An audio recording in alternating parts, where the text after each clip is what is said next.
Hello buddy, it's Wyvern here with another bit of Total War Warhammer 2 community gameplay. And this time around it's going to be a match between High Elf and Brettonia submitted by Luca. And, well, the High Elf build here is going to be a bit interesting. No sneaky shenanigans, no finessing things by the look of it, but rather going for a straight up melee rush. And we're seeing some units here that you don't see all that often. So for the Lord here, we are going to be seeing a Prince, and the Prince, of course, is probably the rarest High Elf Lord. He probably is the rarest High Elf Lord. You'll almost always see the Princess if someone brings a dragon, but he does have some nifty close quarters buffs. He's got the Bane Shield, which gives him improved armor, which actually isn't bad against Brettonia to get a temporary boost to armor, since Brettonia has a lot of non-AP troops they tend to bring. Also gives you a little more missile parry, though. Probably doesn't matter too much for spreads. Blade of Belcher Hadris, which is a pretty crazy self buff. Extra 25% AP damage, which of course on a Star Dragon means you're getting about 109 more AP damage, which is pretty crazy. Also, plus 24 melee attack, very solid. Stand Your Ground, which stacks with the Bane Shield to give you a really, really solid defense, at least initially. And then, of course, Stand Your Ground can be used repeatedly thereafter. Deadly Onslaught is in there as well as his Foe Seeker. So this is a fully kitted out Prince, and he's going to be looking to crump some gits. I don't know how exactly he stacks up to Lewin, for example. Not sure if Brettonia is running Lewin here, so it's going to be interesting to see how exactly he squares up, if he does get to square up. But definitely the Prince is a fearsome sight to behold, and a pretty insane one-to-one duelist when kitted out like this. Alongside him for a caster, because obviously you can't come in with no caster. Mage of High Magic, and she is rocking Tempest. This makes sense because, well, with this build right now that Luca's brought, he only has the Frostheart Phoenix and a Star Dragon in the air. And Brettonia commits fully to air, and they bring a bunch of Royal Hippogriffs, they bring a bunch of Royal Pegasi, just Pegasi in general, I guess. You want something that can snare them and slow them down. And honestly, Tempest will brutalize Pegasi, so it's a good choice here. Definitely makes sense as a support tool. Hand of Glory, great individual unit buff, and very cheap, synergizes nicely with Shield of Sapphire to get you that constant ward save. Finally, Apotheosis, which will synergize very well with this Flying Goon Squad. Besides that, the build is simple. 4 spears to act as an anvil, 3 Dragon Princes, one of them the Fireborn over here, so significant cavalry presence, and as I mentioned, a Frostheart Phoenix, who of course will be debuffing enemy troops all around him. So looking to blunt force their way through the Brettonians, the High Elves are, and it's going to be interesting to see how this works out. This matchup is traditionally very Brettonia favored. Now, the Brettonian build here is something that is, in my opinion, not as commonly seen, though it's it's relatively standard build. There's a few things here that are not quite as standard as normal, but for the Lord, we are going to see Lewin. This guy is quite the meta pick. Personally, I prefer Fey Enchantress in this matchup, but I know a lot of people like Lewin. It does look like he's slightly, I believe he's missing something, though maybe he's not. He does have, of course, the Ladies Champion, so he'll be healing. He got Beloved Son of Brettonia for that map-wide frenzy, essentially, for his entire army when he drops below 50% health, but it actually stacks with frenzy. Stand Your Ground, insane self-buff. Lion's Shield, of course, for that sweet, sweet missile resist and magic resist, and then the Sword of Corone. So a great AoE debuff, can synergize very nicely with your Cav contingent if you're trying to goon somebody out. Now, alongside him, there is a Life Caster, Damsel of Life, coming in with Regrowth, Earthblood, as well as Shield of Thorns. All in all, I think that is a solid selection of abilities. Of course, Life Plume as well. Weirdly enough, Are of the Lady, and I say this all the time, but this is a terrible ability. It sucks. It only has a 30-meter effect, and while it does have some niche application, it'll mitigate like Sister of Avalorn Fire or Alariel if she's giving an aura. It is nowhere near worth bringing over, say, a Power Stone. I think you'd rather bring a Power Stone here than that ability. Besides that, though, we do have the Grail Knights over here, so an insanely good cavalry component on this flank. The Companions of Canel, a top tier cavalry unit, and these guys will actually, against the Fireborn, they're insanely beefy because you get the combined 25 and 20% resistance. So Fireborn do very, very little to these guys. And these guys actually, I believe, will beat every single anti-large cavalry in the game. Besides that, front line composed of Battle Pilgrims, sheltered behind a horde of peasant mobs, who of course are just there to soak up charges and stall and buy time. Behind them, 4 units of peasant bows. All of these guys are the vanilla variant, probably looking to cut down costs, though usually it is nice to squeeze in a Pox Arrow if you can. And finally, we do have a single unit of Knights Errant out here on the flank, looking to get some cheeky backline charges. If, for example, Luke had gone for Sisters of Avalorn or units like that, these guys would have a lot more value. Like this, they can still get some rear charges in against the spear. They can help sort of zone away the mage, or perhaps add some additional beef to a cav fight. Now, The Brettonia player here is going to be shifting around this way while Lucas sort of pivots around this way. It's kind of weird. They're kind of circling around each other right now.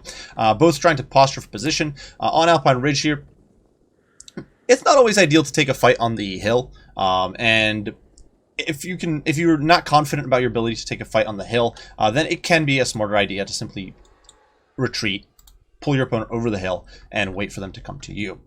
Now, as it stands, the Brettonia player is kind of loitering around over here with his Cav contingent. I do not think this is a great play, to be quite honest with you guys. I think you want to keep your Cav contingent a little closer to your main body of troops.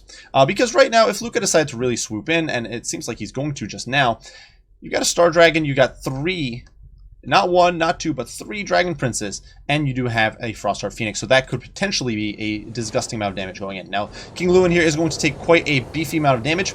Immediately pops Lion's Shield, very well played here on the Brettonia player's part, negating about half of that incoming damage. And I'm not entirely sure if the breath attack from the Prince is also magical, but if it is, you will definitely mitigate it.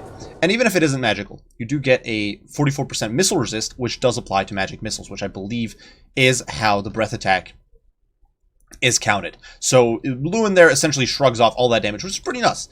He's definitely showing just what a beefcake he can be, but unfortunately Tempest here snaring him and allowing these High Elf flyers to get close, and he doesn't have any air support. And this is one of those risky things, guys. If you go into a matchup where both sides can bring a very powerful air force, either commit, or in my opinion, either commit or don't sort of go at it halfway, like what Lewin's doing here, because this is definitely showing one of the weaknesses of going with this sort of build. Now, at this point, Luca is going to ditch the pursuit of Lewin, dives in on the cavalry, gets a beautiful charge of the companions of Canel. In come the Fireborn, but as we mentioned before, Fireborn are going to be kind of negated by the companions' various resistances. Same thing with Grail Knights, actually. Grail Knights actually have built on 20% too. Shield of Thorns goes down. At this point, the companions are not going to give crap. Earthblood, just look at all these buffs between both armies just going down. We got Sword of Corone, we got the Blade of Belcher Hadris, Foe Seeker, I believe Deadly Onslaught was active, Bane Shield. You've got all these abilities going off. For the Brettonians, same thing. We have Earthblood, Shield of Thorns, Stand Your Ground, and Lance Formation actually was up. Now Regrowth is popping. Just a massive blob of death here, but the High Elves do have that dragon in there. They do have that Frostheart Phoenix debuffing this entire blob. So if they can force this into a long brawl, I think the High Elves will have an edge. Dragon Princes are going to get a beefy rear charge. This is actually kind of critical. These guys, because they don't do fire damage, are going to be doing better against the companions than the Fireborn are. Big misplay here on the Brettonians' part, though.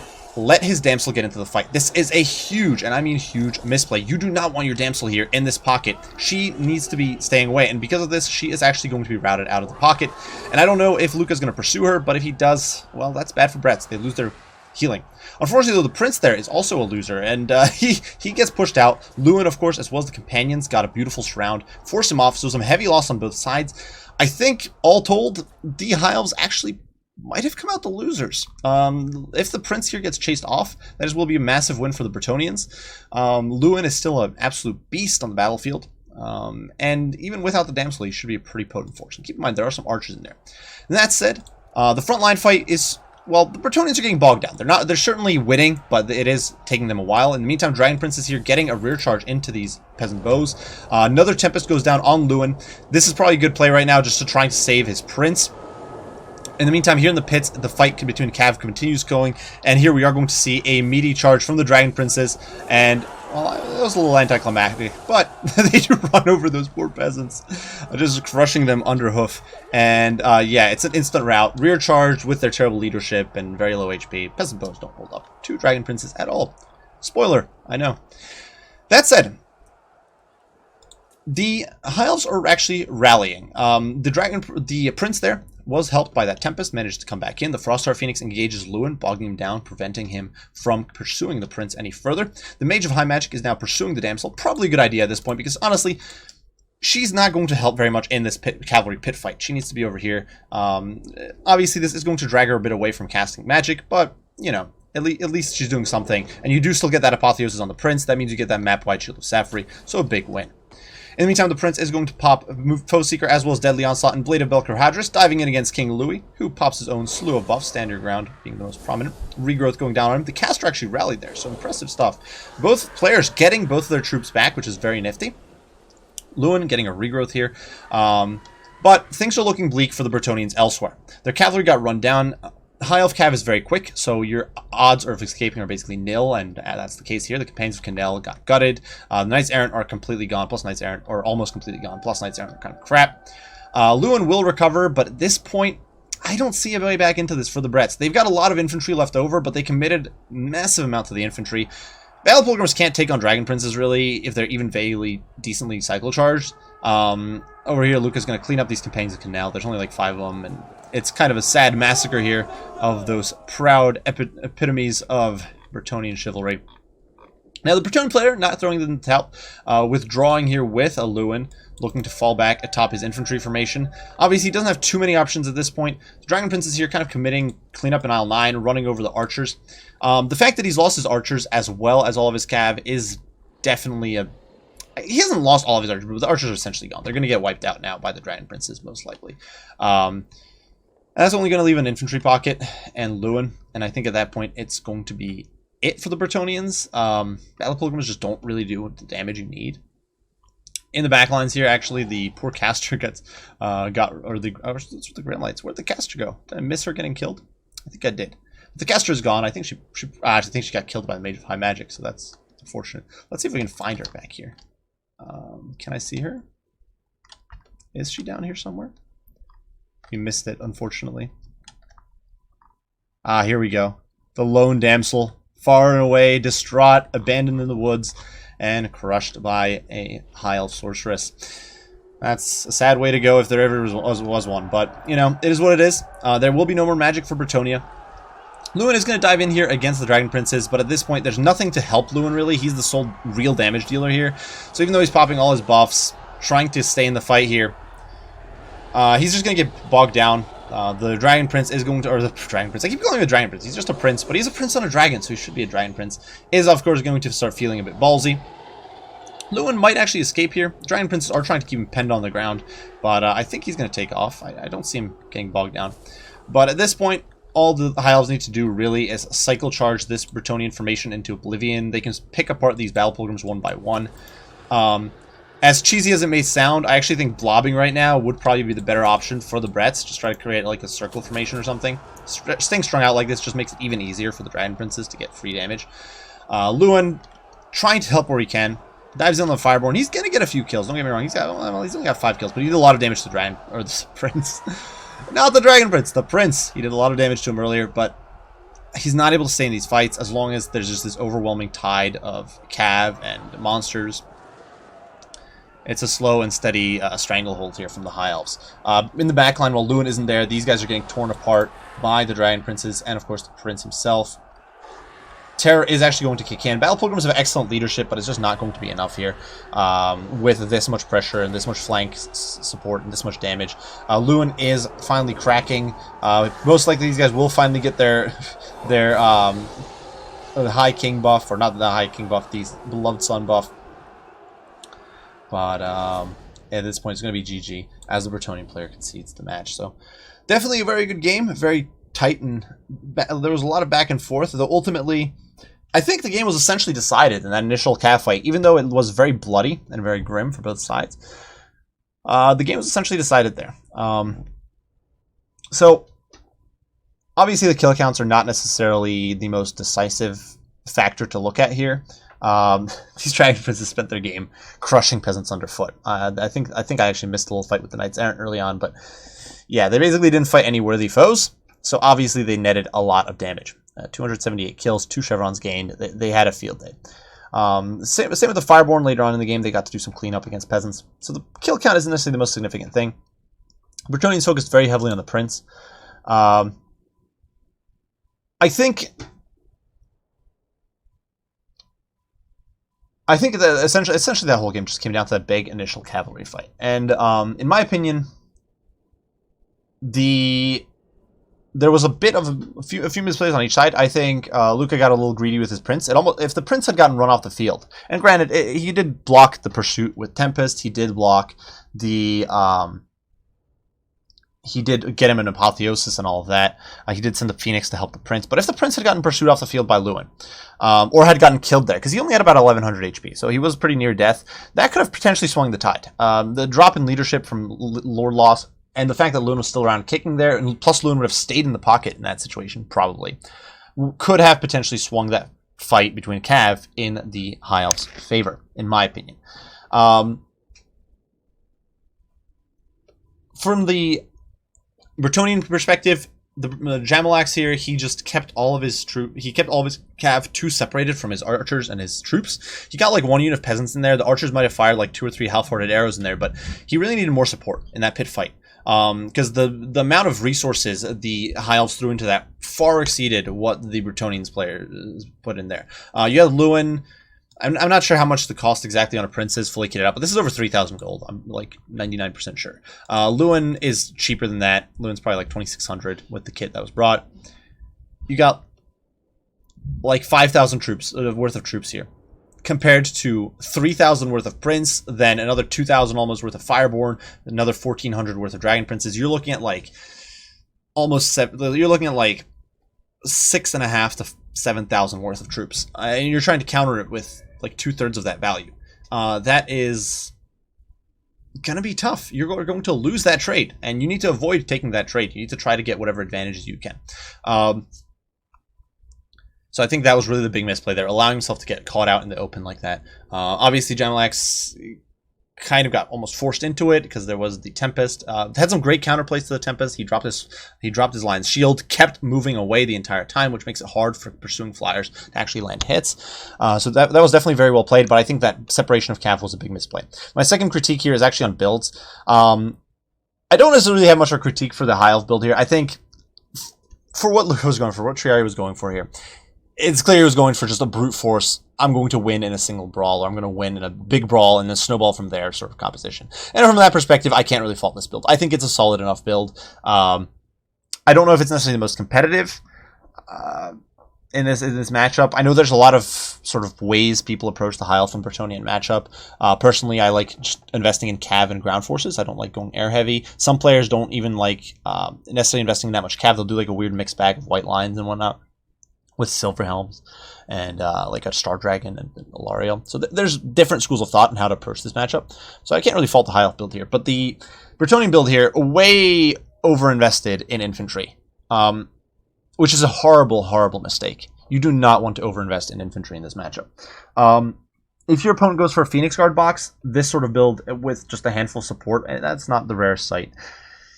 This build sucks. It's not going to be able to breach it.